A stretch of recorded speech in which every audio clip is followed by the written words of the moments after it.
नमस्कार दोस्तों, star coaching centre में आप लोगों का स्वागत है। आज की इस वीडियो में हम बात करने वाले हैं क्लास 10th की फिजिक्स और इसमें देखेंगे फिजिक्स से जितने भी आपके बोर्ड एग्जाम में पूछे जाते हैं फार्मूला यानी कि सूत्र को। दोस्तों अगर इस वीडियो को आप देख लेते हैं तो आपके बोर्ड एग्जाम में साइंस में 3 से 4 नंबर बढ़ जाएगा, क्योंकि साइंस में 3 से 4 जो आपका प्रश्न पूछे जाते हैं ऑब्जेक्टिव में वो फार्मूला बेस ही होते हैं। तो चलिए बिना टाइम गवाए इस वीडियो को शुरू करते हैं। और अगर आप पहली बार आए तो इस चैनल को सब्सक्राइब कर लीजिए, बेल आइकन को भी प्रेस कर दीजिए और इस वीडियो को लाइक तो करना मत भूलिएगा। चलिए स्टार्ट करते हैं। दोस्तों सबसे पहले जो मेरा फार्मूला होता है वो होता है F बराबर R/2, यानी कि F को हम लोग बोलते हैं फोकस दूरी। F को क्या बोलते हैं? F को बोलते हैं फोकस दूरी, और हमारा R जो होते हैं उसे हम लोग बोलते हैं वक्रता त्रिज्या। क्या बोलते हैं? वक्रता त्रिज्या। तो पहला आप लोग का जो हो गया फार्मूला वो क्या हो गया? F बराबर R/2। इसी का दूसरा एक फार्मूला क्या होता है? वो होता है R बराबर 2F। क्या होता है? R बराबर 2F। यहां पर भी R आपका वक्रता त्रिज्या, F हो गया फोकस दूरी। चलिए हम लोग आगे चलते हैं और अगला सूत्र को देखते हैं। एक विद्यार्थीगण होते हैं दर्पण सूत्र, और ये बहुत ही इंपॉर्टेंट है। क्या है दोस्तों?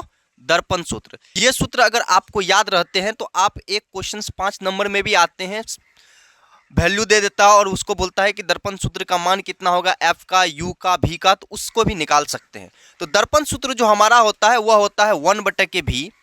क्या होता है दोस्तों? 1/V प्लस 1/U बराबर 1/F। ये हमारा दर्पण सूत्र होता है और इसे आप लोग मोस्ट इंपोर्टेंट VBI लगा सकते हैं, क्योंकि ये पूछा जा सकता है।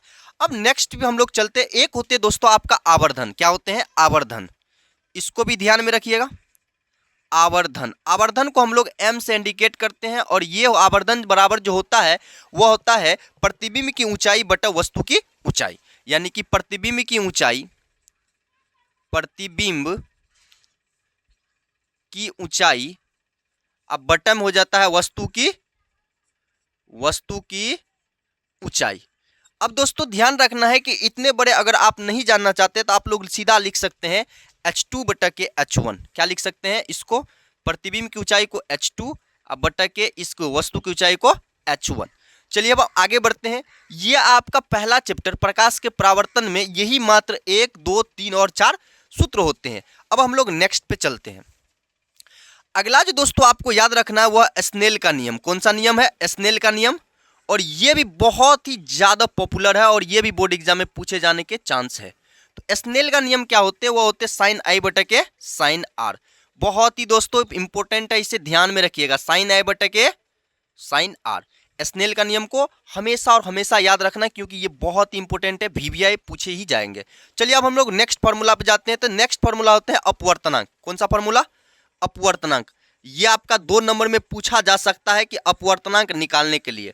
तो अपवर्तनांक को हम लोग सूचित करते हैं म्यू से। किससे करते हैं? म्यू से। और अपवर्तनांक बराबर होता है 1/के साइन C। क्या होते हैं दोस्तों? 1/के साइन C। अब हम लोग नेक्स्ट क्वेश्चन पे बढ़ते हैं। नेक्स्ट क्वेश्चन होता है कि माध्यम का निरपेक्ष अपवर्तनांक। ये अगर बात की जो सापेक्ष अपवर्तनांक बोल सकते हैं, तो अब हम लोग पूछेंगे निरपेक्ष अपवर्तनांक।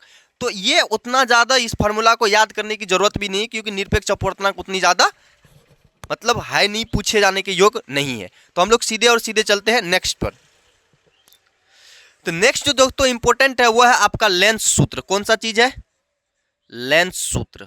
ये बहुत ज्यादा इंपॉर्टेंट है, इसको ध्यान में रखिएगा। लेंस सूत्र आपका क्या होता है? वह होता है कि आपका 1/V माइनस 1/U बराबर में 1/F। दोस्तों आप लोग बहुत यहां ज्यादा कंफ्यूज जाइएगा, तो उसके लिए हम आपको बता देते हैं। देखिए आपको यहां लिख देते कई साइड में, यहां पर ध्यान दीजिएगा। F तो बता दिए फोकस दूरी होते हैं। U को जरा ध्यान दीजिएगा, U होते हैं वस्तु दूरी। क्या होते हैं? वस्तु दूरी। और आप लोग V को ध्यान से देखिएगा तो V होता है क्या कहते हैं आपका प्रतिबिंब दूरी। प्रतिबिंब दूरी, तो ये ध्यान में रहेगा आप लोगों को। तो यहां भी U क्या है? वस्तु दूरी। F क्या है? फोकस दूरी। V क्या है? प्रतिबिंब दूरी। चलिए अगला पे चलते हैं। इतना ही फार्मूला आपके प्रकाश के परावर्तन तथा अपवर्तन से पूछा जाएगा, और इसमें खास करके 3 फार्मूला इंपॉर्टेंट है: दर्पण सूत्र, स्नेल का नियम और लेंस का सूत्र। अब हम लोग चलते आगे आगे बात करते हैं। और दोस्तों एक फार्मूला और याद रखिएगा, लेंस की क्षमता। लेंस की क्षमता, तो लेंस की क्षमता होते हैं यानी कि P बोलते हैं, और ये होते हैं 1/के कौन चीज बाबू बोलो तो 1 बटा के एफ। क्या होते हैं 1 बटा के एफ, यानी कि लेंस की जो क्षमता होते हैं वह होते हैं 1 बटा के एफ। लेकिन हमेशा याद रखिएगा एफ जो होगा ये मीटर में होगा। किस में होगा?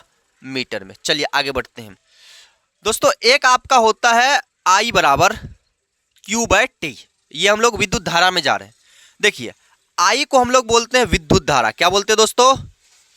विद्युत धारा। और आपका क्यू जो होता है इसे बोलते हैं आवेश। और टी जो हुआ ये हुआ आपका समय। तो यानी कि आई बराबर क्यू बाय टी।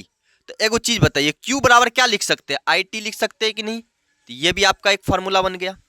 अब आगे हम लोग बात करते हैं। अगला होता है कि आर बराबर वी बाय आई, यानी कि ओम के नियम से आर बराबर वी बाय आई।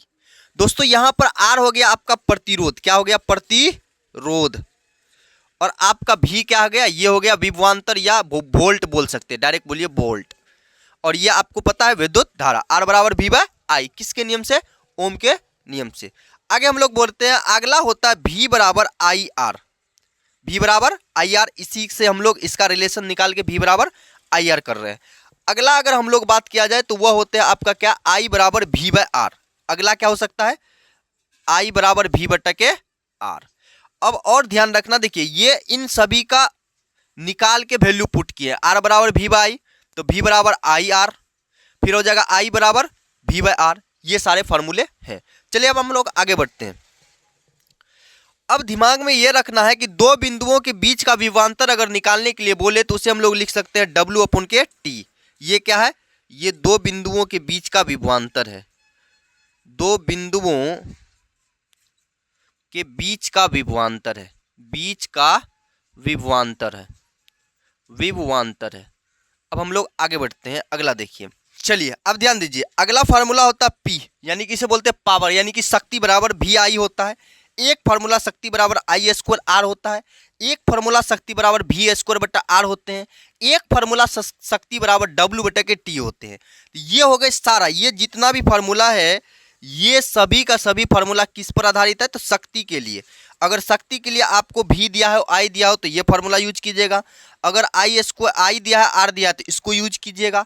अगर भी दिया है, आर दिया है, तो इसको यूज कीजिएगा। अगर डब्ल्यू दिया है, टी दिया है, तो इसको यूज कीजिएगा। अब नेक्स्ट जो आते हैं प्रश्न, ये इंपॉर्टेंट भी है। एक आते हैं कि श्रेणी क्रम संयोजन का जोड़ना। तो आर बराबर लिखेंगे R1 plus R2 plus R3 dot dot dot Rn, यानी कि जहां तक जाएगा वहां तक। एक आता समांतर क्रम। समांतर क्रम में 1 बट्टा आर बराबर 1 बट्टा R1 प्लस 1 बट्टा R2 प्लस 1 बट्टा R3 dot dot dot Rn होते हैं। यह आपका फिजिक्स का इंपॉर्टेंट फार्मूला है।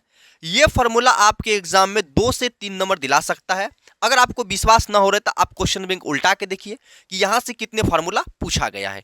तो कैसा लगा ये वीडियो आप लोग जरूर बताइए। तो मिलते हैं नेक्स्ट वीडियो में। उससे पहले बुआ लोग अगर लाइक नहीं किए हो तो जल्दी से लाइक कर देना, चैनल को सब्सक्राइब कर लेना और दोस्तों में शेयर कर देना। चलिए मिलते हैं नेक्स्ट वीडियो में, तब तक के लिए जय हिंद, जय भारत, वंदे मातरम।